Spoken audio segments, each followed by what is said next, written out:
My dear viewers, it's the 27th of February today and I'm sorry for the delay. It looks like the last 3 sleepless nights took its toll and I've had a little bit of sleep today. Now the supporting will be not a review of the events on the battlefront, although some very interesting events have occurred there. First, I'd like to tell you that the Russian army is already in the center of Kharkov.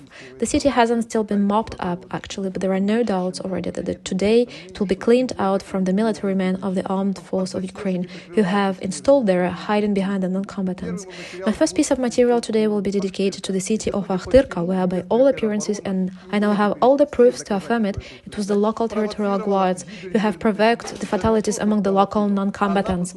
They not only provoked the fatalities, they had arranged for them. Yesterday I made a piece of material about the accident in Sumy because my relatives had called me and said, what on earth is going on? How could the Russian fire at the city for no reason at all? As a result of my analysis, I don't have any direct evidence, but all the indirect evidence shows that all that was arranged by the local territorial guards. And right after that I began digging and delving on Akhtyrka, and I came across a very curious interview almost immediately. That interview was given by Mr. Shor, a local nationalist who participated in the combats in Donbass in 2014, to the local TV channel Hromadske. Well, now that's what Mr. Shor told. Good evening. Well, it's a bit calmer now, a little harsh. Some time ago there was some shelling, but now it's quiet more or less. And this the Russian shelled. They were watching through the quadrators and they saw where they were firing. They brought down fire on the residential neighborhood. They brought down fire on Kievska Street. They brought down fire on Dachny housing estate. They brought down fire on a kindergarten, but thank God there was nobody there. They brought down fire on another kindergarten. In a shelter, there were children and adults. They went outside to take some fresh air and there are fatalities and 2 children are severely injured. Please note, we see here just the same senseless pattern. The fire on the areas, they don't have any military strategic importance at all.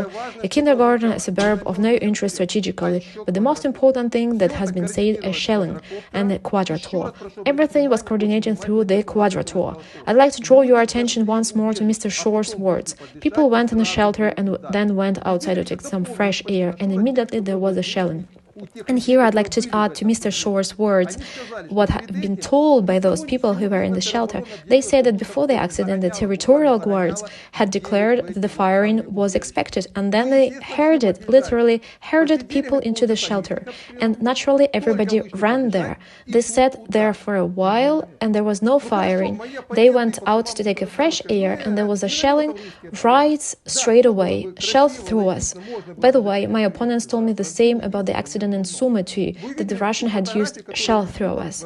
Yes, it would be nice and logical, and this vision might be accepted as truth, but there is a slight problem. Have you seen the photo that appeared for a moment in the review of the Hromadske TV company? The same photo appeared straight away in a matter of minutes, and some 10 to 15 minutes later it spread over all the publics going off like hotcakes over all the Ukrainian public pages. It could be taken but from the quadrator that had coordinated fire. If it was a Russian quadrator, only one let me answer. ask you, The quadrator was landed at once, the photo was unloaded and loaded into the internet. And it was done by those who had coordinated fire. And it was on the pro-Ukrainian publics where it appeared.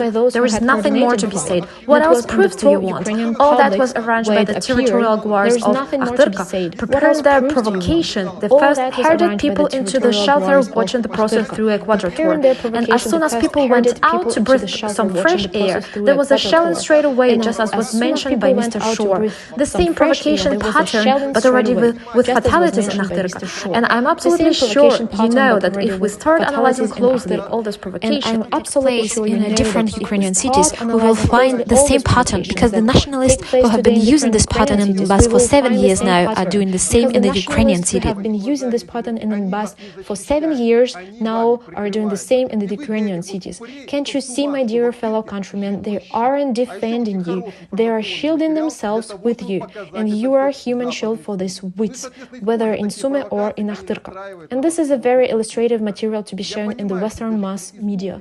Accordingly, using such provocation, they are instigating and indisposing you against the Russian army. I see the inhabitants of Sumy and Akhtyrka are very emotional today, and they may not believe me, okay? I see, do not believe, but you'll see, some time will pass and they will calm down and begin analyzing and talking to each other, and you will understand that you were used by these wits, who call themselves your guards, but actually they are but hiding behind your back. because they understand that otherwise that requital awaits them for all those crimes they have been committing, not only in Donbass, but also in their hometowns, as they call it.